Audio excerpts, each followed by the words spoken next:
तस्मै श्रीगुरवे नमः। नमो ॐ विष्णुपादाय कृष्णप्रेष्ठाय भूतले श्रीमते भक्तिस्वरूपदामोदर स्वामिनिति नामिने। नमो ॐ विष्णुपादाय कृष्णप्रेष्ठाय भूतले श्रीमते भक्तिवेदान्त स्वामिनिति नामिने। नमस्ते सरस्वती देवीं गौरवाणी प्रचारिणे निर्विशेष शून्यवादी पाश्चात्य देशतारिणी। जय श्री कृष्ण चैतन्य प्रभु नित्यानंद श्री अद्वैत गदाधर श्रीवासदि गौर भक्त वृंद। हरे कृष्णा कृष्ण कृष्ण हरे हरे, हरे राम राम राम हरे हरे। जय बोलो ग्रंथराज श्रीमद् भागवतम की जय। श्री श्री राधा रमन लाल की जय। जगन्नाथ बलदेव सुभद्रा महारानी की जय। गौर निताय भगवान की जय। जगत गुरु श्रील ప్రభుపాద की जय। श्री श्रीपाद गुरु महाराज की जय। ఈ రోజు మనము చర్చించబోతున్నటువంటి అంశము మానవులలో ఉత్తముని గుర్తించే విధానం గురించి మనం తెలుసుకుందాము. ముఖ్యంగా మానవులలో ఉత్తముడు అంటే అసలు మానవులలో రకాలు ఎన్ని అనేది భగవద్గీతలో భగవంతుడు 4వ అధ్యాయం 13వ శ్లోకంలో అందుకే మాతాజీ భగవంతుడు భగవద్గీత 4వ అధ్యాయం 13వ శ్లోకంలో చెప్తున్నారు, ఈ సొసైటీని మానవ సొసైటీని నేను 4 భాగాలుగా విభజించాను. ఏంటంటే అవి బ్రాహ్మణులు, క్షత్రియులు, వైశ్యులు, శూద్రులు. అది దేని మీద డిపెండ్ అయింది? గుణ కర్మలను బట్టి. సో మనకు మన యొక్క పాస్ట్ లైఫ్ గుణం, ఏ గుణంలో మనం జీవించాము, ఎటువంటి కర్మలు మనం చేయడానికి చాలా ఇష్టపడ్డాము లాస్ట్ లైఫ్. అందుగురించే మీ అందరి పొద్దున నామామృతంలో కూడా చెప్పడం జరిగింది, మనకు కావాల్సింది భగవత్ కర్మ టైమ్లీ చేయటం. అది మనకు ఎంత ప్రిఫరెన్స్ ఇస్తున్నాం అనేది ఇంపార్టెంట్. అర్థమైందా? బ్రహ్మ ముహూర్తాన్ని ఇష్టపడేవాడు బ్రాహ్మణుడు. అర్థమైందా? రజోగుణాన్ని ఇష్టపడేవాడు క్షత్రియుడు. రజో తమో గుణాన్ని ఇష్టపడేవాడు వైశ్యుడు. ప్యూర్లీ తమో గుణాన్ని ఇష్టపడేవాడు శూద్రుడు. సో కాబట్టి మనం ఎక్కడ ఉండాలనేది అర్థం చేసుకోండి. ఓకే. సో కాబట్టి ఇక్కడ మనకు ఈ సొసైటీని భగవంతుడు మానవ సంఘం అంటే, దీనికంటే ముందు ఈ మానవ సంఘం మాత్రమే గుణ కర్మలతో ఏర్పాటు చేయబడుతుంది భగవంతుడు. మానవ సంఘం కంటే ముందు బ్రాహ్మణ, క్షత్రియ, వైశ్య, శూద్ర, దీంట్లో ఈ సంఘమునందు మానవ సంఘం నందు మేధావి వర్గం అయినటువంటి బ్రాహ్మణుడు శ్రేష్ఠులు. దయచేసి ఇక్కడ కుల వ్యవస్థ కాదు, మేధావి వర్గము వాళ్ళు. సో మరి అంతకుముందు లైఫ్లో వాళ్ళు సత్వగుణంలో కర్మలు చేశారు కాబట్టి సత్వగుణంలో భక్తి చేసిన వాళ్లకు బ్రాహ్మణ లేదా ఉన్నత వర్గంలో భగవంతుడు జన్మనిస్తాడు. అది మేధావి వర్గం. బ్రాహ్మణ అంటే మేధావి వర్గం. మరి బ్రాహ్మణుడు ఓవరాల్గా బ్రాహ్మణ వర్గం వారు మేధావులు, వాళ్ళు శ్రేష్ఠులు. వాళ్ళ దాంట్లో మళ్ళీ ఎవరు శ్రేష్ఠులు? బ్రాహ్మణ యందు వేదాధ్యయనమును కావించిన వాడు శ్రేష్ఠుడు. దాంట్లో కూడా కేటగిరీస్. దాంట్లో కూడా మళ్ళీ వేదాధ్యయనం కావించినటువంటి అధ్యయనం చేస్తారు, పారాయణం అది కాదు. వేదాధ్యయనం కావించిన బ్రాహ్మణులో వేదార్థం అంటే వేదాల యొక్క సారాన్ని తెలిసిన వాడు ఇంకా శ్రేష్ఠుడని దీంట్లో 3 కేటగిరీస్ చేశారు. మొత్తం సంఘంలో బ్రాహ్మణులు, బ్రాహ్మణులలో మనకు శ్రేష్ఠుడు పారాయణం చేసేవాడు, తర్వాత పారాయణం చేయడమే కాదు దాన్ని అర్థం చేసుకున్నవాడు. నెక్స్ట్ భాష్యంలో చూద్దాము. ఈ విధంగా 4 వర్ణాలను భగవంతుడు నా చేత సృష్టింపబడ్డది, కానీ కలియుగంలో దాన్ని కుల వ్యవస్థగా మార్చేశారు, దిగజార్చేశారు అని చెప్పేసి. ఇది ఎక్కడ కూడా కుల వ్యవస్థది శ్రీమద్ భాగవతం కానీ భగవద్గీతలు ఎక్కడ కూడా తెలియపరచలేదు. కానీ ఈ వ్యవస్థ అనేది 4 వర్ణాలు అనేది సో భాగవతం భగవద్గీత ఇది ఎప్పటి నుంచో వస్తుంది. భాగవతం భగవద్గీత అంటే మన ఈ యొక్క 4 యుగాల్లో ప్రతి దగ్గర దీని యొక్క విభజన అనే ఉంది. దాని ప్రకారమే సొసైటీ నడుస్తా ఉంటుంది. అంటే రాజులు పరిపాలిస్తా ఉంటారు. బ్రాహ్మణులు మేధావి వర్గం కాబట్టి ఆ రాజులకు సలహాలు ఇవ్వడానికి కొరకు, రాజ్యాన్ని సస్యశ్యామలంగా ఉండడానికి కొరకు వాళ్ళు బ్రహ్మ జానాతి బ్రాహ్మణ. సో, బ్రహ్మ జ్ఞానాన్ని తెలుసుకోవడం కాదు, ఎలా ఆచరించాలి, ప్రతి ఒక్కరికి కూడా ముక్తిని పొందే మార్గాన్ని చూపిస్తా ఉంటారు వాళ్ళు. సో, కాబట్టి వాళ్ళని ప్రతి రాజ్యము, ప్రతి రాజు కూడా గురువుగా ఒకరిని స్వీకరించి, అది కూడా క్వాలిఫైడ్. ఇప్పుడు దేవతలకు కూడా గురువున్నాడు. రాక్షసులకు కూడా గురువున్నాడు. దేవతల గురువు ఎవరు? బృహస్పతి. రాక్షసుల గురువు ఎవరు? శుక్రాచార్యుడు. కాబట్టి ఆ! రాక్షసులకు కూడా గురువు ఉన్నాడంటే, మరి మనం దేవతల సంఘంలో ఉన్నా మనకు గురువు కావాలా? సో, మనం మూర్ఖాతి మూర్ఖం. హిరణ్యకశిపు ఆయనకు కూడా గురువు ఉన్నాడు. రావణుడికి కూడా గురువు ఉన్నాడు. మనం ఇటు రాక్షసులమా? మనకు కూడా గురువు ఉండాలా? దేవతలమా? మనకు కూడా గురువు ఉండాలా? దైవీ గుణాలు యెస్. ఐ వాంట్ వన్ గురువు. సో, లేదు నాకు ఈ భక్తి చేయను అంటే ఓకే. రెండే. దేహ దేహాత్మ ఉంది. దేహ సుఖం కొరకైనా జీవించాలా? ఆత్మ సుఖం కొరకైనా జీవించాలా? కేవలము దేహ సుఖం కొరకు జీవించేవాళ్ళు దానవులు. ఆత్మ సుఖం గురించి జీవించేవాళ్ళు దేవతలు. సో, కాబట్టి ఆ ఆత్మ సుఖాని కొరకు కూడా గురువు గావాలా? దేహ సుఖాని కొరకు కూడా గురువు గావాలి. సో, కాబట్టి ఇక్కడ మనకు చెప్తున్నారు. ఈ మానవ సంఘం అటువంటి వర్ణ విభజన లేనంత వరకు ఎవరు ఏ ప్రయోజనం కొరకు పని చేయవాలనేది అయోమయం సదా నెలకొంటుంది. కాబట్టి మన ఆఫీస్‌లో గాని, మన ఇంట్లో గాని, ఆఫీస్‌లో గాని, లేదంటే ప్రైవేట్, కార్పొరేట్ ఎక్కడైనా గూడా ఎవరు ఏం పని చేయాలి? ఇది కర్మ చేయడానికి కొరకే ఈ విభజన అనేది. వాళ్ళ ఇంటెలిజెన్స్ బట్టి ఇప్పుడు మనకు కూడా ప్రభుత్వం ఏం చేస్తుంది? మన తెలివితేటల్ని పరీక్షించడానికి ఎగ్జామ్ పెడతారు. ఎగ్జామ్‌లో అందరికీ అవకాశం ఉంటది. ఒకరికి ఉంటుంది, ఒకరికి ఉండదనేది గాదు. ప్రతి జీవికి అవకాశం ఉంటది. ఈ జన్మలో లేదమ్మా మీకు. నెక్స్ట్ జన్మ భగవంతుడు భగవద్గీత ప్రకారం మీరు ప్రిపేర్ అవ్వండి. మీకు బ్రాహ్మణ కావాలంటే బ్రాహ్మణ, క్షత్రియ కావాలంటే క్షత్రియ. సో, మేబీ ఈ యొక్క విషయంలో లేకుండొచ్చు. రాజరికము. వేరే బ్రహ్మాండంలో ఉండొచ్చు. అక్కడ సో, కృష్ణ విల్ పోస్ట్. ఇక్కడ గూడా ఏంటి? పాలనా డిపార్ట్‌మెంట్ అంటే క్షత్రియ. అర్థమైందా? సో, కాబట్టి ఇక్కడ భగవంతుడు చెప్తున్నాడు. అది లేకపోతే సొసైటీ నడపడము అయోమయంగా ఉంటుంది. తర్వాత ఇక్కడ పరతత్వము నెరిగడి స్థాయికి చేరుటకు అభ్యాసమును బడిసిన వాడే బ్రాహ్మణుడు. సో, ఆ స్థితికి అంటే పరతత్వము అంటే మనకు ఆ భగవంతుడి యొక్క తత్వాన్ని ఎవరైతే తెలుసుకుంటారో సో, అటువంటి వాడిని బ్రాహ్మణుడు అంటారు. బ్రాహ్మణుడు వేదజ్ఞుడైనప్పుడు వేద ప్రయోజనమును ఎరగగలుగును. సో, మనం ఈ రోజుల్లో పాపం డ్యూ టు పుట్టుకతోనే ఉగ్ర కర్మ పరిగెత్తాలి ఫ్యామిలీని పోషించాలంటే, ఈ రోజుల్లో మరి బ్రాహ్మణుడు ఓన్లీ పూజారిగా అంటే వాళ్ళకి చాలా తక్కువ అమౌంట్ వస్తుంది కాబట్టి, దాని మీద డిపెండ్ అయ్యి జీవించలేరు కాబట్టి ప్రతి ఒక్కళ్ళు గూడా అందరూ జీవన విధానం స్టైల్ మార్చుకున్నారు. దేహ సుఖము ప్రతీది గూడా అన్నీ గూడా ఎక్స్‌పెన్సివ్ గదా! ప్రభుజీ చేయకుంటే తప్పుతుందా? కాబట్టే మనకిక్కడ అంటున్నారు. ఓకే. అది చేసినా ప్రతి ఒక్కడు గూడా వేద జ్ఞానాన్ని, ఆ వేద జ్ఞానం యొక్క ప్రయోజనాన్ని తెలుసుకోవాలి మనము. వేద జ్ఞానం యొక్క ప్రయోజనం ఏంటి? భగవంతుడు పరతత్వము. ఆ భగవంతుడు మనకు ఆ పరతత్వం గురించి భాగవతంలో గూడా బోధించడం జరిగింది. భగవంతుడిని ఏ విధంగా తెలుసుకోవచ్చు? బ్రహ్మం, పరమాత్మ, భగవానుడు అనే 3 దశలలో భగవంతుడు మనకు అర్థమవ్వడం జరుగుతుంది. బ్రహ్మన్ అంటే నిరాకార బ్రహ్మం, భగవంతుడి యొక్క కాంతి, తర్వాత భగవంతుడు ఆ! పరమాత్మ స్వరూపము. అదే భగవంతుడు సచ్చిదానంద స్వరూపము భగవానుడు. అంటే దీంట్లో మూడిటిని గూడా ఏ విధంగా పోలుస్తారంటే, బ్రహ్మన్ అంటే శాశ్వతము. బ్రహ్మజ్యోతి శాశ్వతం.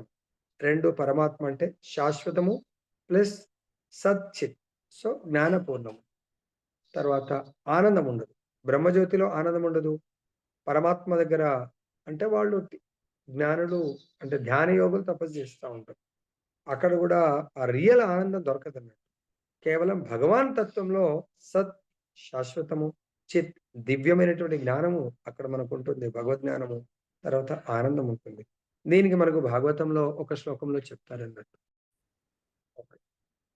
Thank you Mataji. సో, ఇక్కడ భగవంతుడు బ్రహ్మన్ కొంతమందికి నిరాకారం, భగవంతుడికి ఆకారం లేదు అనేవాళ్ళు ఈ బ్రహ్మజ్యోతే వాళ్ళకు అంతిమ లక్ష్యము. దాంట్లో ఇంకా వాళ్ళకు ఈ ఆకారం అవసరం లేదు నాకు. దాంట్లోకి ఎంటర్ అయిపోతే చాలు అనుకుంటారు. కాబట్టి వాళ్ళ గోల్ అది కూడా ఇచ్చాడు. శాశ్వతంగా ఉండాలనుకుంటారు. బట్ అక్కడ శాశ్వతంగా ఆనందం ఉండదు కాబట్టి వాళ్ళకి అక్కడ కూడా అన్‌కంఫర్టబుల్ తర్వాత చేయాలనుకుంటారు. తర్వాత పరమాత్మ ధ్యాన యోగుల యొక్క లక్ష్యం హృదయస్థ పరమాత్మ మీద ధ్యానం చేస్తా ఉంటారు. సో, కానీ అక్కడ కూడా ఆనందం లేదు కాబట్టి ధ్యాన యోగులు కూడా ఆనందాన్ని వెతుక్కోవాలంటే భక్తి యోగం. అర్థమైందా? జ్ఞానయోగము, ధ్యాన యోగము, భక్తి యోగము. జ్ఞాన యోగుల యొక్క లక్ష్యము భగవంతుడి యొక్క నిరాకార బ్రహ్మము. ధ్యాన యోగుల యొక్క లక్ష్యము భగవంతుడి యొక్క పరమాత్మ తత్వము. భక్తి యోగుల యొక్క లక్ష్యము భగవంతుడి యొక్క భగవాన్ తత్వాన్ని ఇష్టపడతారు కాబట్టి అంటే ఎవరిని కూడా భగవంతుడు డినై చేయడు. భగవంతుడికి ఒకటే తెలుసు, ప్రతి జీవాత్మని స్వీకరించడమే తెలుస్తుంది. తిరస్కరించడం తెలవదన్నట్టు. అర్థమైందా? కాబట్టి భగవంతుడి యొక్క శుద్ధ భక్తుడికి కూడా ఎవరొచ్చినా కూడా స్వీకరిస్తారు తప్ప తిరస్కరించరు. దానికి మనం చూడొచ్చు, రామ రావణ యుద్ధం ఇంకా ఆరంభం అవుతున్నప్పుడు రావణుడికి అందరు నచ్చ చెప్తారు. వెళ్ళు, ఇప్పుడైనా నువ్వు అవకాశం ఉంది. రాముడు మానవవాడు కాదు. నువ్వు చూస్తున్నట్టు ఆ రూపం మానవుడు అనుకుంటున్నావు. ఆయన స్వయం భగవానుడు. మానవుడు మాత్రం రెండు ఉంటాయి. మానవుడే ఇష్టం ఉన్నోళ్ళని స్వీకరిస్తారు, ఇష్టం లేని వాళ్ళని తిరస్కరిస్తారు. కానీ భగవాన్ తత్వం ఏంటంటే ఆయన యొక్క గుణాలలో తిరస్కరించడం అనేది ఉండదు. ఈవెన్ వాళ్ళు విషయ భోగి, విషయ సుఖాలని కోరుకున్న వాళ్ళని కూడా భగవంతుడు స్వీకరిస్తాడు, తిరస్కరించాడు. విషయ భోగి అన్నప్పుడు మనకి ఎగ్జాంపుల్ ఎవరిని తీసుకోవచ్చు అంటే భక్తుడే. విషయాలను అంటే ఈ దేహ సుఖాలను కోరుకునేవాడు కూడా భగవంతుడి దగ్గరకు వస్తాడు. సో దాంట్లో మనకు ఆచార్యులు చెప్తున్నారు, సుగ్రీవుడు భగవంతుణ్ణి రామచంద్రుని దేని కొరకు అప్రోచ్ అయ్యాడు? తను కష్టాల్లో ఉన్నాడు. ఏ కష్టము? రాజ్యం లేదు, భార్య లేదు, తర్వాత తన బంధు బాంధవ్యాలు అంటే ఆయన ఈ సుఖాలు, భౌతిక సుఖాల కొరకు రాజ్యము, తర్వాత భార్య, ధనము, సంపత్తి ఇవన్నీ కూడా లేవు తన దగ్గర. వాటి కొరకు భగవంతుడి దగ్గరకు వచ్చాడు. భగవంతుడు ఏం చేశాడు? ఎవరు అతని దగ్గర నుంచి ఆ విషయ సంపత్తిని, విషయ భోగాలను లాక్కున్నారు? వాళ్ళు లాక్కున్నాడు. భగవంతుడు సరే అని మాటిచ్చి ఆ విషయ భోగం కొరకు శరణాగతి, భగవంతుడు శరణాగతి పొందుతారు. భగవంతుడు ఓకే, ఎవరిని తిరస్కరించడు. ఓకే, భోగం గురించి తిరుపతి కూడా వెళ్తారు చాలా మంది. విషయ భోగాల గురించి వెళ్తారు. భక్తి గురించి చాలా తక్కువ మంది వెళ్ళేది. అర్థమైందా? సో విషయ భోగాల గురించి వెళ్తే వాళ్ళు కూడా భగవంతుడు స్వీకరిస్తూ ఉంటాడు. అప్పుడు రామచంద్రుడు వాలిని చంపేసి పట్టాభిషేకం కావించి ఆయనకు నగరాన్ని, ధనాన్ని, 4 విషయాలు. సో వాలి దగ్గర సుగ్రీవుడి నుంచి 4 విషయాలు లాక్కున్నాడు. ఏంటది? భార్యని, ధనాన్ని, తర్వాత తన యొక్క రాజ్యాన్ని, రాజు పోస్ట్‌ని అన్నిటిని లాక్కున్నాడు. ఆ 4టిని భగవంతుడు ఇప్పించాడు. ఇప్పించిన తర్వాత అయిపోయింది. 1 వారం, 15 రోజులు, నెల అయిపోయింది, 2 నెలలు అయిపోయింది, 4 నెలలు అయింది. రామచంద్రుడు 4 నెలలు చాతుర్మాస్య దీక్ష అయిపోయింది. కానీ రావట్లేదు. అదే మనం కూడా చూస్తూ ఉంటాం. Same thing. మనం కూడా విషయ భోగాలు, మనకు ఆచార్యులు ఏమంటారు? అట్లీస్ట్ ఎవ్రీడే కలవాలా, ఎవ్రీడే మందిరికి పోవాలా. కానీ వెళ్ళలేకపోతే weekly satsang, Sunday to Sunday or Saturday లేదంటే గురువారం, వీక్లీ ఒక్కరోజన్నా అంటాం. కానీ మన భక్తులు కలవం. లేదు పోనీలే అట్లా కూడా కుదరకపోతే 15 రోజులకు ఒకసారి, దీన్ని సత్సంగం, శ్రద్ధ సాధు సంఘం.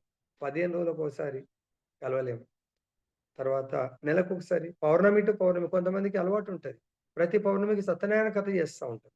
అది ఓకే, దానికి నిష్ఠ ఏర్పడుతుంది. కానీ నెలకొక్కసారి సత్యనారాయణ కథలో పూజారిని పిలుస్తారు. ఎవరు వచ్చినా రాకున్నా సత్యనారాయణ కథ జరిపిస్తూ ఉంటారు. కానీ అదే సాధు సంఘంలో పొద్దున శర్మప్రభు చెప్పినట్టుగా హరినామ సంకీర్తన, గోలోకేర ప్రేమధన హరినామ సంకీర్తన, ఎక్కడ హరికథామృతం, హరినామ సంకీర్తన, హరిప్రసాదం, హరిభక్తుల యొక్క సాంగత్యం.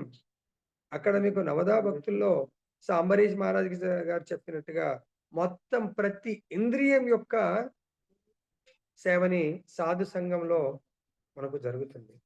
సపోజ్ మనము. అదే వేరే మన ఇంట్లో ఏదో చిన్న ప్రోగ్రామ్ చేసామనుకోండి, అక్కడ మనమే యజమానిలాగా అవుతాం. మిగతా ఎవరినో గెస్ట్ పిలుస్తా ఉంటాం. వాళ్ళు అటెండ్ చేసి వెళ్తా ఉంటారు. కానీ ఇక్కడ మనకు ఆచార్యులు చెప్తున్న అట్లీస్ట్ నెలకొకసారి సుగ్రీవుడు అది కూడా మర్చిపోయాడంట. అప్పుడు రామచంద్రుడు అంటాడంట లక్ష్మణుని పిలిచి, ఏ లక్ష్మణ, సుగ్రీవుడు మనని నేను అనుకున్నాను అయిపోయిన నెక్స్ట్ డే కలుస్తాడేమో, రెండో రోజు కలుస్తాడేమో, వారం తర్వాత వచ్చి ప్రభువు మీరు ఎలా ఉన్నారని కూడా మనని అడగలేదు.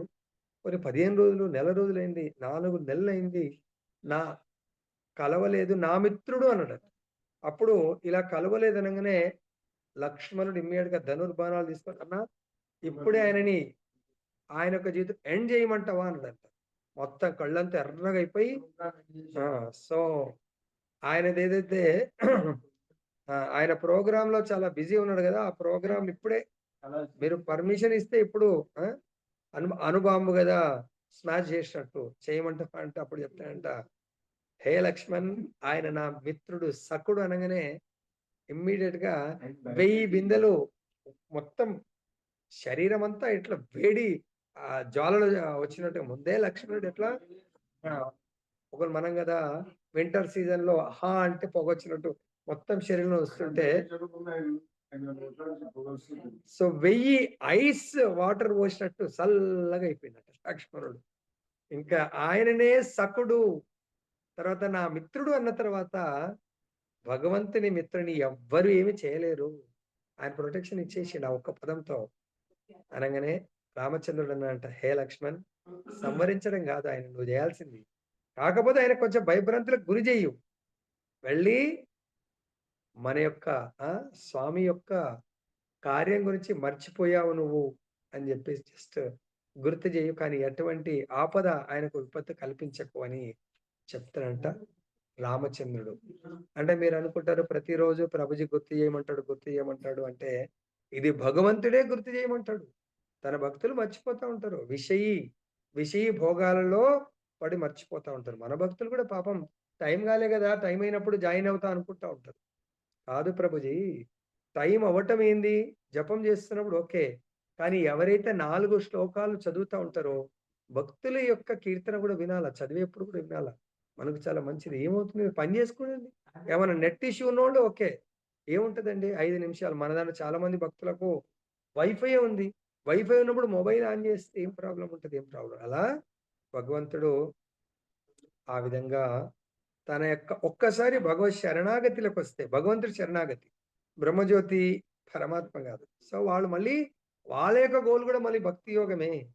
అప్పుడు భగవంతుడు గుర్తు చేయిస్తాడంట. ఇది అంటే మనందరం కూడా మరి విషయీ భోగాలలో ఉన్నాము, అని భగవంతుడు మనకు కూడా గుర్తు చేయించి దగ్గరికి తీసుకుంటున్నాడు. అది ఐడెంటిఫై చేయండి. ఎందుకు లక్ష్మణుని పంపాడు తెలుసా? ఇది ఆచార్య, ఇది గురుతత్వ. అందుగురించే లక్ష్మణుని పంపిస్తాడు భగవంతుడు. తాను వెళ్ళలేదు, ఎందుకంటే గురువే బోధన చెయ్యాలి అతనికి. సో కాబట్టి నువ్వు వెళ్ళు లక్ష్మణ అంటాడు. సో కాబట్టి ఇక్కడ మనకు కూడా గురువు గారు చెప్తున్నారంటే దయచేసి గుర్తుపెట్టుకోండి, స్వయం సాక్షాత్ రామచంద్రుడు కృష్ణ భగవానుడు. సో ఆ గురువు గారిని నా నిద్ర నుంచి, నా తమోగుణ నిద్ర, అలసత్వం అంటే మేల్కొన్నాం, నిద్ర అంటే మీరు పడుకోలేదు, కానీ ఆన్ చేయడానికి అలసత్వం ఉంది, లేజినెస్, లేదంటే వాంటెడ్లీ మెల్లగా చేస్తాం అనుకుంటా ఉంటాం. దాన్ని మర్చిపోండి. ఈ రోజు నుంచి మనకు మన గ్రూప్ లీడర్ ఫోన్ చేశాడంటే సాక్షాత్ ఆ రామచంద్రుడు కృష్ణ భగవానుడు వాళ్ళ ద్వారా నాకు కాల్ చేయించాడని గుర్తు పెట్టుకోండి. అర్థమైందా? లేదంటే ఇంకా మిమ్మల్ని ఎవరు ఉద్ధరించలేరు. ఇమ్మీడియట్ గా సుగ్రీవుడు పరిగెత్తుకుంటూ వస్తాడు, ప్రభు క్షమించండి. రామచంద్రుడు కూడా 4 నెలలు ఓపిక పట్టాడు, ఏమనలేదు, తపస్సు చేసుకున్నాడు రామచంద్రుడు. అర్జెంటడా సీతమ్మ వారిని వెతికేది చాలా అర్జెంట్. మనం కూడా మన అర్జెన్సీ అంతా కూడా అదే వైఫ్ గురించి, ఏమయ్యా నీ కార్యమైన నెక్స్ట్ డే పరిగెడతాం. ఓపిక ఉండాలి మనం. కాబట్టి దేనికి ఓపిక? మన పర్సనల్ ఓపిక ఉండదు, పర్సనల్ అర్జెంట్ కావాలా. అరే గురువు గారికి ఏమున్నది, కొంచెం ఓపిక పట్టొచ్చు కదా అనుకుంటా ఉంటాం. మన పిల్లల కొరకు, వైఫ్ కొరకు, మన ఇంటి పనుల కొరకు అర్జెన్సీ ఉంటుంది, కానీ ఆధ్యాత్మిక కార్యక్రమానికి అర్జెన్సీ ఉండదండి. అదే మనం చేసే మిస్టేక్. దాని కొరకు ఏమంటాడు భగవంతుడు, పర్వాలేదు వాళ్ళని మార్చడానికి భగవత్ ప్రతినిధిలాగా మీరు ప్రయత్నం చేయండి అని భగవంతుడు ఇక్కడ మనం బోధిస్తాం. అది చేసే కర్మ ఎవరు? బ్రాహ్మణుడు. ఎప్పుడు కూడా ఇంకా ముందు శ్లోకాలు చూద్దాం. బ్రాహ్మణుడు ఏం చేయాలా అనేది నెక్స్ట్ శ్లోకంలో చెప్తున్నారు. వేద ప్రయోజనమును ఎరిగిన బ్రాహ్మణి కంటే కూడా బ్రాహ్మణుడు 4 వర్ణాల్లో బ్రాహ్మణుడు ఉత్తముడు. అటువంటి బ్రాహ్మణులలో వేదాన్ని ఎవరైతే చదువుతా ఉంటారో వాళ్ళ యొక్క వేదాధ్యయనం కావించేవాడు ఉత్తముడు. ఆ వేదాధ్యయనం కావించే వాళ్ళకంటే కూడా వేదాల యొక్క సారం తెలిసిన వాడు ఉత్తముడు. అతని కంటే కూడా ఉత్తముడు ఆ సారముతో ఇతరుల యొక్క సంశయాలను అంటే ఇతరుల యొక్క సందేహాలను నివృత్తి చేసేవాడు ఇంకా ఉత్తముడు అని చెప్తున్నారు. దాని తర్వాత ఇంకా ఆయన కంటే కూడా అతని కంటే కూడా ఇవన్నీ రాసుకోండి, ఎవరన్నా రాసి గ్రూప్లో పెట్టండి. మన యొక్క రికార్డ్ అయితే అవుతుంది కాబట్టి ఇది చాలా అంటే ఆ సీక్వెన్స్ గుర్తుంటే కొంచెం బాగుంటుంది. తర్వాత అలా సందేహ నివృత్తి చేసేటువంటి బ్రాహ్మణుడి కంటే కూడా స్వకర్మ నిరతుడగు బ్రాహ్మణుడు ఉత్తముడు. కొందరు ఆచరించరు, చెప్పడం మాత్రం చెప్తా ఉంటారు. నాకు అర్థమైంది, ఆయన ఏదో డౌట్ అడిగాడు చెప్పడం, అంటే ప్రవచనాలు మాత్రం బ్రహ్మాండంగా ఇస్తారండి. ఆచరించడం మాత్రం చాలా తక్కువ మంది చేస్తూ ఉంటారు. అందరని కాదు, తక్కువ మంది. ఆన్లైన్లో మస్తు మీకు యూట్యూబ్లో దొరుకుతూ ఉంటాయండి. కానీ ఆ ప్రవచనం ఇచ్చిన ప్రవచనకర్త బ్రహ్మాండం అండి. మంగళారతి బ్రహ్మముహూర్తం బ్రహ్మాండంగా ఉంటుంది. శాస్త్రాన్ని అయితే చెప్పాలి కదా. మనం చెప్తాడు, సరే గురువుగారు ఇంత బాగా చెప్పాడు, నిజంగా ఒకరోజు వాళ్ళ ఇంటికి మంగళారతికి మనం వెళ్దాము, ఒకసారి టెస్ట్ చేస్తే ఆయన హాయిగా పడుకొని ఉంటాడు. 6:30కి లేచి అప్పుడప్పుడు 5 నిమిషాలు రెడీ అయిపోయి భాగవతం బ్రహ్మాండంగా చెప్తా ఉన్నాడు అనుకోండి, అటువంటి ఫలితం ఉండదు అని చెప్తాను ఇక్కడ. కనను అతని కనను సర్వకర్మ నిరతుడగు బ్రాహ్మణుడు ఉత్తముడు. అంటే ఆచార్ దాని ప్రచార్. చైతన్య మహాప్రభు చెప్తారు, మనం ఆచరించి ప్రచారం చేయండి. దాని తర్వాత అతని కనను ముక్త సంగుడైన వాడు శ్రేష్ఠుడు. సో ముక్త సంగుడు అంటే సో ఈ భౌతిక ఫలాపేక్ష అంటే ఆయన కూడా చేస్తున్నాడు, కానీ మళ్ళీ డే టైం అంతా ఉగ్ర కర్మలు ఎన్నో బిజినెస్లని అవన్నీ కొంచెం అన్ని చేసినా టెన్షన్స్ ఎందుకు, భౌతికమైనటువంటి వాటి పట్ల ఆయనకు ఆసక్తి ఉందనుకోండి, లాభం ఉండదు. తర్వాత భౌతిక సంగత్వం నుండి వద్దున ఆల్రెడీ చెప్పాను, మనం చేయాలండి. రాత్రి దాకా నేను పని చేయాల్సిన అవసరం లేదండి, నా డ్యూటీ అయితే. ఇప్పుడు భగవత్ కృప వల్ల నాకు ఇచ్చినటువంటి అడ్మినిస్ట్రేషన్ సమ్ టైమ్స్ ఉంటుంది, కానీ జనరల్గా అయితే 6 o'clock ఎండ్ అయిపోతుందండి. నేను ఒకవేళ పర్ఫెక్ట్గా పని చేసుకుంటే 6 తర్వాత నా బిజినెస్, ఇప్పుడు నేను చేసే డ్యూటీ, నా ఆఫీస్ వాళ్ళు డిస్టర్బ్ చేయరు, ఎవరు డిస్టర్బ్ చేయరు. పూర్వకాలం అవుట్డోర్లు అంటే వాళ్ళు ఎప్పుడైనా తప్పదన్నట్టు ఉంటుండే.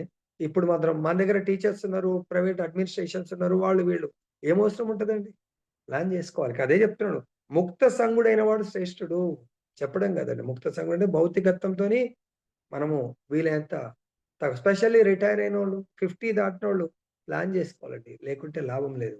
నిజమైన రిటైర్మెంట్ మృత్యు రూపంలో వస్తుంది. అప్పుడు ఇదే భౌతిక సంగత్వం ఉంటే ఖచ్చితంగా నెక్స్ట్ జన్మ నీకు భౌతిక సంగత్వం దేని పట్ల ఉండేనో ఆ జన్మ తీసుకోగలుగుతాం, మనం తీసుకునే అవకాశం ఉంటది. భగవద్గీతలో ఏ శ్లోకం కాబట్టి ముక్త సంగుడైన వాడు శ్రేష్ఠుడు. ఎందుకు, ఆయనకి భౌతిక ప్రపంచం పట్ల ఎటువంటి శ్రద్ధ లేదు. ఆయన ఆ జింకతో సంగత్వం చేయడం వల్ల జింకను కోరుకున్నాడు. నెక్స్ట్ లైఫ్ లో జడభర్తుడు లాగెత్తి మొత్తం ఈ భౌతిక సంఘం పట్లనే ఆయన వైరాగ్యం. సో ఇప్పటికన్నా మనం నిజంగా హైయెస్ట్ గోల్ ఉండాలంటే బాధ్యత వేరు, మన లోపల స్మరణ భౌతిక విషయాల పట్ల భౌతికమైనటువంటి వ్యక్తులతో స్మరణ చేయకండి. నేను నా వైఫ్ డ్యూటీ చేయాలా, ఆమెను పోషించాలా, పిల్లల్ని పోషించాలా, ఆమెను పోషించడానికి పని చేయాలి. అది కూడా ఎంత, జస్ట్ భగవత్ కృప వల్ల పిల్లలు సెటిల్ అయ్యే వరకు, నాయన జాబ్ వచ్చిందా, సెటిల్ అయిందా, best your life you lead. ఇంకా మీది ఏ టెన్షన్ కూడా నా దగ్గర తీసుకురావద్దు. సో కాబట్టి మీరు మీ కర్మలను అనుభవించడానికి ఇప్పుడు యు ఆర్ డిపెండెంట్స్. మా డిపార్ట్మెంట్ కూడా అప్ టు 25 years వరకే. 25 years తర్వాత డిపార్ట్మెంట్ నుంచి ₹1 ఇవ్వదు వాళ్ళకు, నా మెడికల్ ఇవ్వదు, ఏది ఇవ్వదు వాళ్ళకు. ఎందుకు, డిపార్ట్మెంటే డిక్లేర్ చేసింది వాళ్ళు జీవించాలి. అమ్మాయిల కొరకు ఇస్తుంది. అమ్మాయిలు ఐదర్ మ్యారేజ్ ఆర్ జాబ్ అనుకుంటా బహుశా, అంతే నేను అనుకుంటున్నాను బహుశా. కాబట్టి మనం కూడా వాళ్ళ యొక్క బాధ్యతలు అంతేనా మన రమణారావు ప్రభుజీ. సో కాబట్టి ఇక్కడ అంటే ఎందుకు జస్ట్ ఎగ్జాంపుల్ అంటే వాళ్ళకు ఓకే, మా ప్రభుజీ ఇంకా లేటెస్ట్ ఇంకా మంచిదే, అమ్మాయిలు కూడా వాళ్ళ కర్మను వాళ్ళు అనుభవించాలా, తండ్రి మీద డిపెండ్ కాదంట, అది కూడా చెప్తున్నారు. సో కాబట్టి మనం ఎందుకండి, కొడుకు 50 ఏళ్ళకి వస్తున్నాడు, కొడుకు పిల్లల పెళ్లి అయిపోయింది. ఇంకా కూడా నేను మా మనవల గురించి చేయాలండి. నా కొడుకు సపోర్ట్ చేయాలండి. ఈ కొడుకు సపోర్ట్ చేస్తూ శరీరం వదిలేస్తే మనకి ఏం జన్మొస్తదో ఒక్కసారి ఆలోచించండి. అర్థమైందా? అది మీరు కాన్సంట్రేట్ చేయండి. నా కొడుకు ఉద్ధరించలేడు, మనమడు ఉద్ధరించలేడండి. వాళ్ళు ఒకవేళ అభక్తులైతే. భక్తులైతే నిజంగా భక్తులైతే సో నేనైతే ఇప్పుడే చెప్తున్నాను. నాన్న మీరు మీరు ఎప్పటి వరకు 50 దాటగానే మీరు కూడా హ్యాపీగా మీ యొక్క ఏమైతే ఉందో పిల్లలకు అప్పజెప్పండి. ఎంత? కొంతవరకే. మిగతాది భగవంతుడికి అప్పజెప్పండి. మీరు భక్తియుక్త సేవలో ముందుకు వెళ్ళండి. మనం ఆదర్శంగా ఉండాలి. ఇప్పటికే నాది లేట్. ఎందుకంటే లేట్ మ్యారేజ్, లేట్ సెటిల్మెంట్ అయితా ఉంది. ప్రభుపాద చెప్తారు 25 ఇయర్స్‌కి మ్యారేజ్ చేసుకుంటే 50కి వండర్‌ఫుల్ సెటిల్మెంట్ అవుతది. హరే కృష్ణ అని చెప్పొచ్చు. 5 ఇయర్స్ లేట్ కాబట్టి మేబీ 5 ఇయర్స్ లేట్ రిటైర్మెంట్ తీసుకోవడానికి టైం పడుతుంది. సో కాబట్టి ఇక్కడ రిటైర్మెంట్ అంటే డిపార్ట్మెంట్ 60 ఏళ్ళకు. కానీ ఆధ్యాత్మిక రిటైర్మెంట్ 50 ఏళ్ళకే కావాలి. అప్పుడు నేను న్యూ అపాయింట్‌మెంట్ భగవంతుడి యొక్క భక్తియుక్త సేవ ఎట్లయితే ఇప్పుడు 8-10 అవర్స్ చేయాలనో, అప్పుడు నేను భక్తియుక్త సేవ 8-10 అవర్స్ ఇప్పుడు ఛాన్స్ లేదు చేయాలంటే. ఎందుకు? ఉన్నదే 24 అవర్స్‌లో ఆల్రెడీ 8-10 అవర్స్ ఈ ట్రాన్స్‌పోర్టేషన్‌తో కలిపి ఆఫీస్ డ్యూటీ అవుతుంది. సో 10 అవర్స్ పోయిన తర్వాత 14 అవర్స్‌లో ఒకవేళ 6 గంటలు నేను పడుకోవాలనుకుంటే ఇంకేముంటది? 8 అవర్స్. 8 అవర్స్‌లో కూడా నేను సంపూర్ణంగా చేస్తానా? ఇంకెన్నో పనులుంటాయి. ఒక 2, 3 గంటలు. అఫ్‌కోర్స్ మన షెడ్యూల్ ప్రకారము ప్రతి ఒక్క నేను 4:00 అటెండ్ చేయాలా. 4-8:30, 4 ½ ఈవినింగ్ 6-8, 6 ½ అవర్స్ ఎవరైతే సాలిడ్‌గా అట్లీస్ట్ 6 అవర్స్ అటెండ్ చేసిరనుకోండి, వాళ్ళ లైఫ్ సక్సెస్ అండి. 1/4 టైం భగవంతుడికి ఇవ్వండి. గ్యారంటీ మాటిస్తున్నాను. Your life will be sublime and success. Next అదే ఇక్కడ చెప్తున్నారు. ముక్త సంఘ శ్రేష్ఠుడు. అతని కన్నను ఫలాపేక్ష రహితంగా భక్తి యోగం నిర్వహించు విశుద్ధ భక్తుడు ఇంకను ఉత్తముడు. సో కాబట్టి ఫలాపేక్ష రహితంగా మనం ఎటువంటి భగవంతుడి యొక్క భక్తియుక్త సేవ చేస్తున్నప్పుడు ఎటువంటి ఫలాపేక్ష ఉండకూడదు. అందుకొచ్చే కర్మణ్యేవాధికారస్తు మా ఫలేషు కదాచన. సో ఆ యొక్క రిజల్ట్ మీద అపేక్ష ఉండకూడదు. నెక్స్ట్ భగవంతుడు ఇక్కడ దీని యొక్క డీటెయిల్‌గా మనకి ఇక్కడ ఇస్తున్నారు. భగవంతుడు బ్రహ్మము, పరమాత్మ, భగవానుడనే 3 దశల్లో మనకు మానవులకు భగవంతుడు లభ్యమవుతున్నాడు. ఎవరినైనా సెలెక్ట్ చేసుకోవచ్చు. బ్రహ్మంని, పరమాత్మని, భగవానుని. తర్వాత దీంట్లో ఈ అనుభూతి అంటే ఈ 3 దశల్ని తెలిసినటువంటి వాడిని అర్ధజ్ఞ బ్రాహ్మణుడు అంటున్నారు. అంటే అర్ధజ్ఞ బ్రాహ్మణుడు అంటే వేద ప్రయోజనమును ఎరిగినటువంటి వాడు. సో కానీ మనం చాలా మందిని చూస్తాం, తప్పు పట్టుకోకండి. బ్రాహ్మణులు, వేద పండితులు అంటారు. కానీ వాళ్ళు పూజ చేసేది మాత్రం వాళ్ళ యొక్క లక్ష్యం మాత్రం ఈ 3 కూడా ఉండరు. నా బ్రహ్మం ఉండరు, పరమాత్మ ఉండరు, భగవాన్ ఉండరు. కానీ వాళ్ళు వేద పారాయణం చేస్తా ఉంటారు. వేద పండితులు అంటా ఉంటారు. చూడండి క్లియర్‌గా చెప్తున్నారు. ఈ ఈ మూడిటి గురించి తెలిసిన వాడు అర్ధజ్ఞ బ్రాహ్మణుడు, వేద ప్రయోజనాన్ని ఎరిగినటువంటి వాడు. ఎవరైతే ఈ జ్ఞానాన్ని కలిగి ఉండుటే గాక అంటే ఇంకా డీటెయిల్స్. ఈ జ్ఞానం నా దగ్గర ఉంది. సో ఈ పరతత్వం గురించి ఎవరైతే సందేహాలను మన ముందు ఉంచుతారో వాళ్ళని ఆ సందేహ నివృత్తి చేసేవాడు మళ్ళీ ఒకసారి భాష్యంలో రిపీట్ చేస్తున్నాం. ఉత్తముడు. అంతేకాకుండా ఈ విషయం చక్కగా వివరించి సమస్త సంశయం నివారింపగలిగిన బ్రాహ్మణ వైష్ణవుడైనను వైష్ణవ నియమములను పాటించనిచో కొందరు ఇందాకే చెప్పినట్టుగా ఈ సందేహాలు నివృత్తి చేస్తారు. కానీ వాళ్ళు సపోజ్ 12.9లో అద్భుతంగా చెప్తారు. ఏమని? బ్రహ్మముహూర్తంలో లేవాలి, మంగళారతి చేయాలి, భగవంతుని అలంకరణ చేయాలి, భగవంతుడికి నైవేద్యం సమర్పించాలి, భగవంతుని నైవేద్యం పెట్టిందే తినాలి, తర్వాత పూలు సేకరించాలి, తర్వాత భగవంతుడి యొక్క నిత్య నియమం ప్రకారం ఏమన్నారు దాంట్లో? నిత్యం భాగవతము, భగవద్గీత ఖచ్చితంగా శ్రవణం చేయాల. ఇప్పుడు కూడా మన ఆచార్యులు అందరూ ప్రభుపాద శిష్యులు వీళ్ళందరూ కూడా ప్రతిరోజు ఖచ్చితంగా వాళ్ళు కూడా శ్రవణం చేస్తారు. ప్రభుపాద లెక్చర్ గాని, లేకుంటే ఉత్తమ భక్తుల యొక్క లెక్చర్స్ వాళ్ళు కూడా వింటా ఉంటారు. ఎందుకంటే శ్రవణం, కీర్తనం చేయాలి. సో ఎవరైతే వీళ్ళు చేయలేకపోతున్నారో వాళ్ళని ఏమంటున్నారు? అతడు సమస్త సంశయములను నివారించుటే గాక అదే సమయంన బ్రాహ్మణ లక్షణ లక్షణములందు నెలకొని ఉండవలెను. పాటించనిచో అంటే వైష్ణవ నియమం పాటించనిచో అతడు ఉన్నత స్థాయిలో నిలిచిన వాడు కాబోడు. మన డ్రెస్ కోడ్ కాదండి. డ్రెస్ ఉన్నా కానీ భగవంతుడు చెప్పిన విధి విధానాలను తప్పకుండా పాటించాలండి. పాటించకపోతే లాభం లేదు. చాలా మంది సన్యాసులు సపోజ్ మనకు అప్పుడప్పుడు పెడతా ఉంటారు. ఇప్పుడు నిన్ననే మంచి ప్రోగ్రామ్ జరిగింది. రాధేశ్యామ్ ప్రభుజీది పెద్ద నగర సంకీర్తన. సపోజ్ ఆయనొచ్చిందనుకోండి. నిన్న ఎంత ఎన్ని ప్రోగ్రామ్స్ ఉన్నా ఈరోజు ఖచ్చితంగా మీరు వెళ్లి చూసుంటే మంగళారతిలో ఖచ్చితంగా రాధేశ్యామ్ ప్రభు ఉంటాడు. ఉండకుండా ఉండడు. సపోజ్ ఎవరైనా మహారాజ్ వచ్చిర్రనుకోండి. హెల్త్ బాలేకపోతే 70+, 75+ ఉన్నాడు.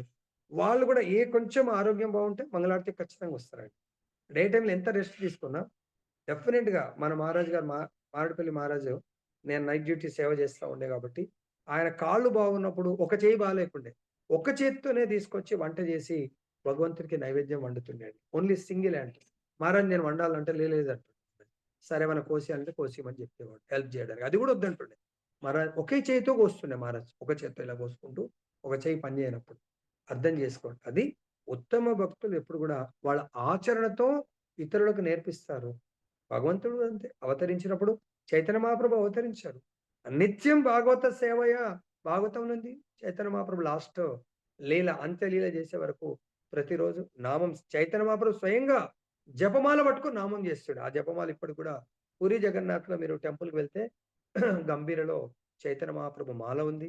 చైతన్య మహాప్రభు పాదుకలున్నాయి. చైతన్య మహాప్రభు కమండలం ఉంది. తన లైఫ్ అంతా కూడా జపం చేశారు చైతన్య మహాప్రభు. నిత్యం కీర్తన చేశారు. నిత్యం రోజు ఆయన మాయాపూర్‌లో ఉన్నప్పుడు ఆయన ఎవరు? శ్రీనివాసాచార్య వాళ్ళ ఇంట్లో రోజు రాత్రి కూడా సత్సంగం జరిగేది. ఎవ్రీడే జరిగేదండి. ఇక్కడ కూడా చైతన్య మహాప్రభు పూరిలో ఉన్నాడు 18 ఇయర్స్. అక్కడ కూడా సత్సంగం జరుగుతా ఉంటుంది. 6 సంవత్సరాలు సౌత్ ఇండియా పర్యటనకు వెళ్లారు. అక్కడ ఎవ్రీడే చైతన్య మహాప్రభు సత్సంగం చేయటమే. సో దాంట్లో ఎటువంటి డౌట్ లేదు. ఇంకా చెప్తున్నారు. ఆ విధంగా వేద ప్రయోజనం ఎరిగి వేద వాంగ్మయం నందు తెలియజేయబడిన నియమములను విస్తరింపజేయచ్చు శిష్యులకు ఆ రీతిగా బోధించువాడే ఆచార్యుడని మనకిక్కడ చెప్తున్నారు. ఆచార్య పదవి నిజంగా కావాలనుకునే వాళ్ళు అందరికీ ప్యాషన్ షోక్ ఉంటదండి. ఆచార్యుడు అంటే అబ్బా! అందరూ వచ్చి రెస్పెక్ట్ చేస్తారు. వాళ్ళ యొక్క బాధ్యత మనం స్వీకరించగలుగుతామా లేదా అనేది చాలా ఇంపార్టెంట్ అండి. చాలా మందికి ఆఫీసర్ కావాలని ఇంట్రెస్ట్ ఉంటది. కాకముందు. అయిన తర్వాత ఆ ప్రెషర్ తట్టుకోలేక నాకొద్దు ప్రభు అని చెప్పి ట్రాన్స్‌ఫర్‌లు పెట్టుకుంటా ఉంటారు.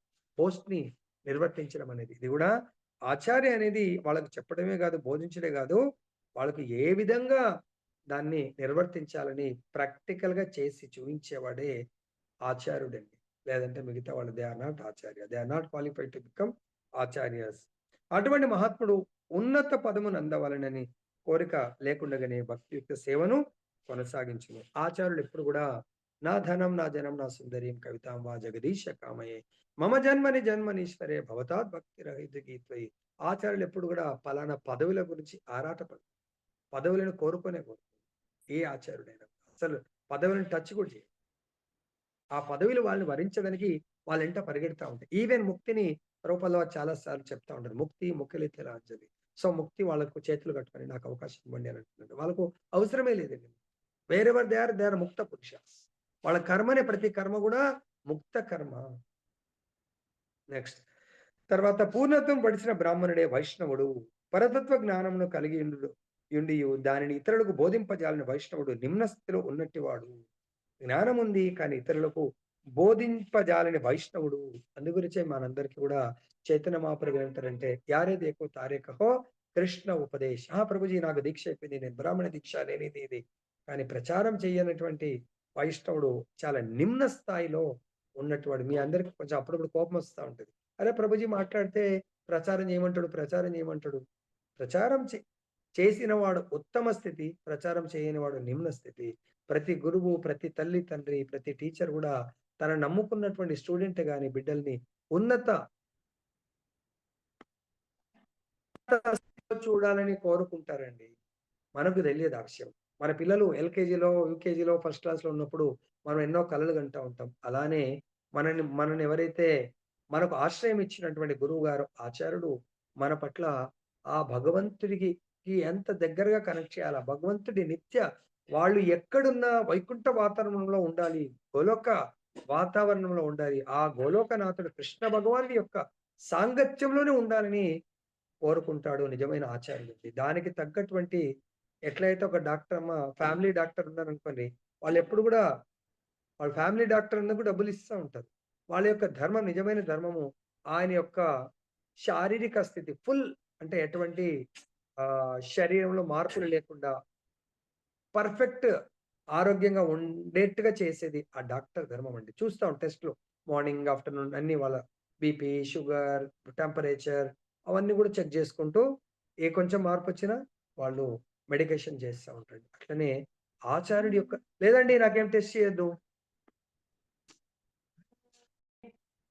నిజమైన డాక్టర్ యొక్క ధర్మము, ఫ్యామిలీ డాక్టర్ అన్నప్పుడు పెద్ద పెద్దోళ్ళకు వాళ్ళ ఇంట్లోనే వాళ్ళకి డ్యూటీ ఉంటదండి. ఒక గ్రూప్ ఆఫ్ డాక్టర్స్ ఉంటారు. వాళ్ళింకా హాస్పిటల్ ఉండదు. హాస్పిటల్ కంటే కూడా ఇదే వాళ్ళ డ్యూటీ. లక్షల రూపాయలు ఇస్తారు. వాళ్ళు ఆయన యొక్క ఆ సెలబ్రిటీ యొక్క ఆరోగ్యాన్ని చూసుకోవటమే. అలానే ఆచార్యుడి యొక్క ధర్మము తనని నమోచేది సముపేత మర్త్యం. సో, వాళ్ళని నమ్ముకున్న వాళ్ళు ఎట్లనే ఉండండి. టెస్ట్ వాళ్ళకు ఇష్టం ఉండదు. కానీ టెస్ట్ చేస్తా ఉంటారు. కొంచెం ఆరోగ్యం కొంచెం డిఫరెన్స్ అనిపించిందనుకోండి అన్ని టెస్ట్ వాళ్ళు ఇవన్నీ ఎందుకన్నా గూడా ఒప్పుకోరు. సార్ ప్లీజ్ సార్ ఇది చేద్దాం సార్ అని చెప్పేసి వాళ్ళకి అలానే మనకు గూడా ఆచార్యుడు మన యొక్క ఆరోగ్యాన్ని అంటే ఆధ్యాత్మిక ఆరోగ్యాన్ని ఎప్పుడు గూడా ఆరోగ్యవంతులుగా ఆధ్యాత్మికంగా ఆరోగ్యవంతులుగా చూడ్ ఆహ్, ఉంచడానికి కొరకే ప్రయత్నం చేసేవాడు నిజమైనటువంటి ఆచార్యుడే. దాని కొరకు ఏం జేయాలండి?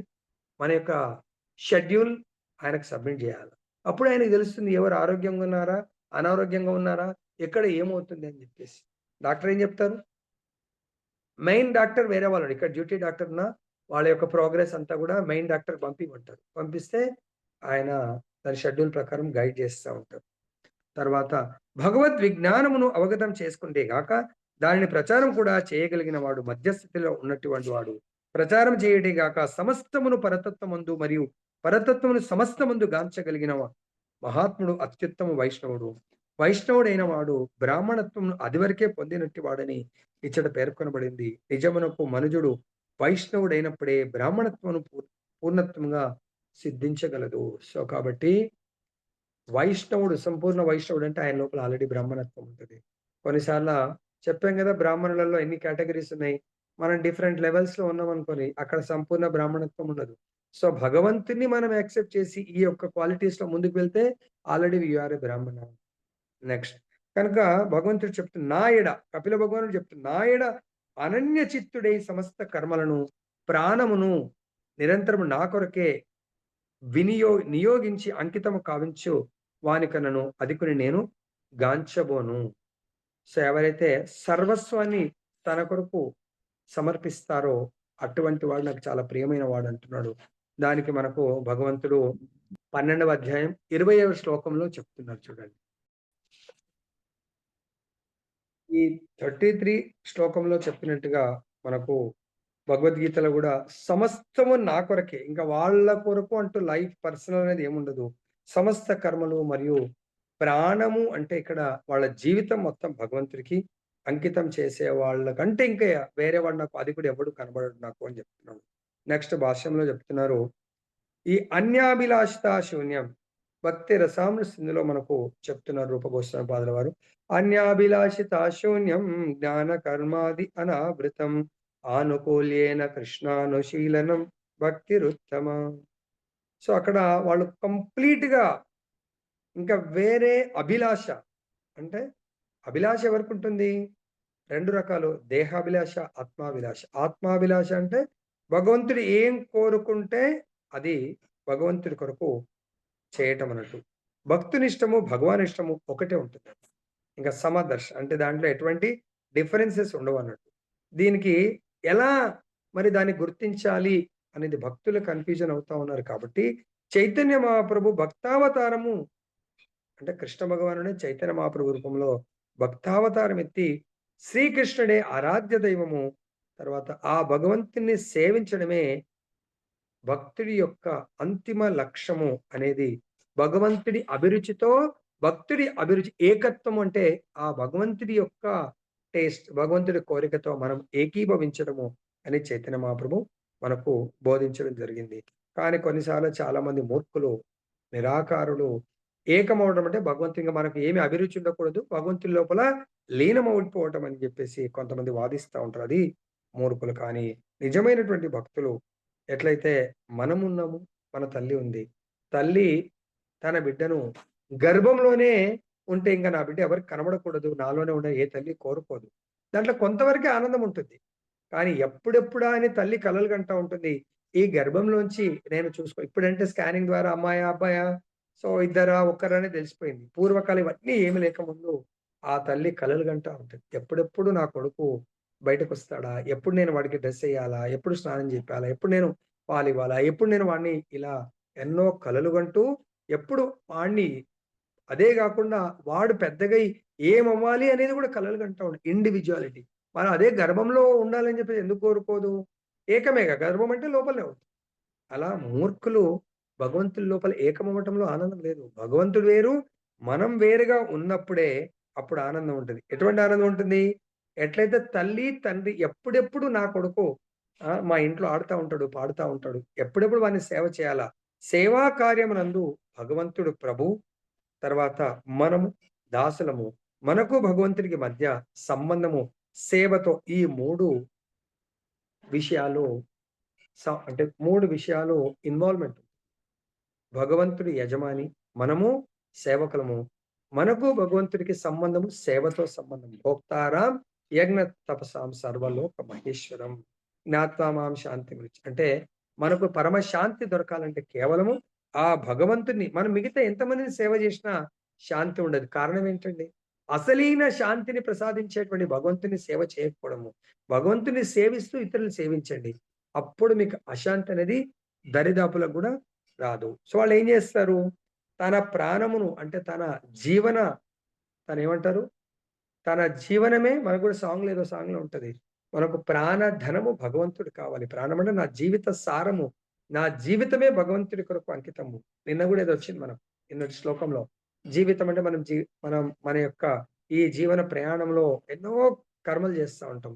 అవన్నిటి యొక్క లక్ష్యము భగవంతుడిగా ఉండటము. ప్రాణము, కర్మలు, మనస్సు, ఆత్మ సమస్తము భగవంతుడి యొక్క ప్రీత్యర్థం ఎవరైతే అర్పిస్తారో అతను ఉత్తమ పురుషుడు అని అక్కడ ఆచార్యులు బోధిస్తున్నారు. స్వయం కపిల భగవానుడు చెప్తున్నారు.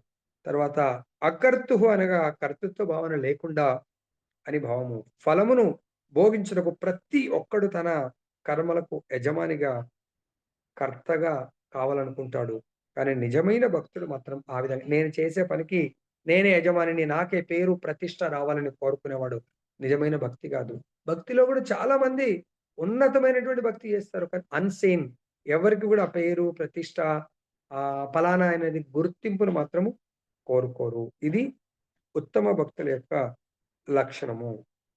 తర్వాత లోకులు తనను శ్రీకృష్ణుడనుచు పిలువబడవలనని ప్రయోజనంతో చైతన్య వారు కృష్ణ భక్తిని ప్రచారం చేయలేదు. ఆయన సాక్షాత్ భగవంతుడే. కానీ కొంతమందికి మాత్రమే తెలుసు స్వయం భగవంతుడు. మిగతా వాళ్ళు ఎవరన్నా అరే! భగవంతుడే స్వయం అంటే పిలవాలంటే కూడా పిలిపించుకోవాలని చైతన్య మహాప్రభుకి ఇష్టం లేదు. నేను కేవలం భక్తుడిని అని చెప్పేసి చైతన్య మహాప్రభు ఇతరుల ముందు అలా ప్రవర్తించేవాళ్ళు. చైతన్య మహాప్రభు చెప్పేవాళ్ళు భగవంతుడే దేవాదేవుడు, కృష్ణుడే దేవాదేవుడు. అంటే కృష్ణుడు గాకుండా అన్యులని మీరు పూజ చేస్తా ఉన్నారు గాబట్టి కాదు. కృష్ణుడే దేవాది దేవుడుగా ఆ సుప్రీమసీని ఆయన అందరికి తెలియపరచడానికి భక్తావతారంలో అవతరిస్తారు చైతన్య మహాప్రభు. కేవలం అతనినే అర్చింపవలెనని ఆయన ఉపదేశించిరి.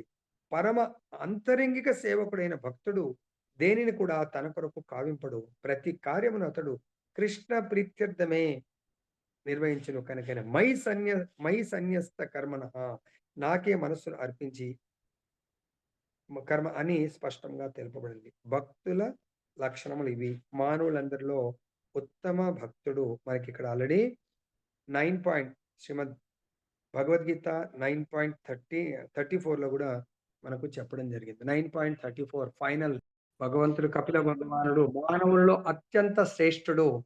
కేవలం మన యొక్క మనసులో నిరంతరము భగవంతుని చింతన చేయండి. 2 భగవంతుని భక్తులవ్వండి. 3 భగవంతుడికి నమస్కరించండి. 4 భగవంతుని పూజించండి.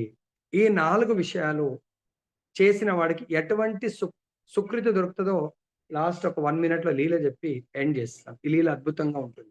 కొంతమంది వెళ్ళిపోయారు. వాళ్ళ సుకృతి అంతే ఇంకా. ఓకే. ఏంటంటే ఒకసారి మహాభారత యుద్ధంలో అర్జునుడు, భీష్ముడు శపథం చేస్తాడు. అదంతా చెప్పను. దుర్యోధనుడికి మాటిస్తాడు. రేపు పంచ పాండవులు 5 పాండవుల్ని నేను హతం చేస్తాను అని చెప్తాడన్నమాట. ఓకే అని చెప్పేసి ఆయన దుర్యోధనుడు ఆనందంగా వెళ్ళిపోతాడు. బాణాలు తీసుకొని వెళ్ళిపోతాడు. అది వేరే విషయం. ఆ విషయం పరమాత్మకు అందరూ యుద్ధం అయిపోయింది. హాయిగా నిద్రపోతా ఉన్నారు. మరి భగవంతుడికి నిద్ర ఉంటదా? 24/7 అక్కడ వాళ్ళు చర్చిస్తా ఉన్నాడు. దుర్యోధనుడి లోపల పరమాత్మ ఉన్నాడు. ఇక్కడ భీష్ముడి లోపల అరే! పరమాత్మ టక్కన అక్కడ పరమాత్మ, ఇక్కడ భగవాన్. అరే! ఇదేంటి నా భక్తుడిని రేపు ఐదుగురిని అందులో ప్రియాతి ప్రియమైనటువంటి అర్జునుడిని సంహరిస్తానని భగవంతుడు తన సెపరేట్ టెంట్ ఉంటది. ఆ టెంట్‌లోంచి మేము గదా మొన్న బ్రజమండల పరిక్రమల నలుగురికొక టెంటు, 10 మందికో టెంటు అట్లా డిఫరెంట్ టెంట్స్.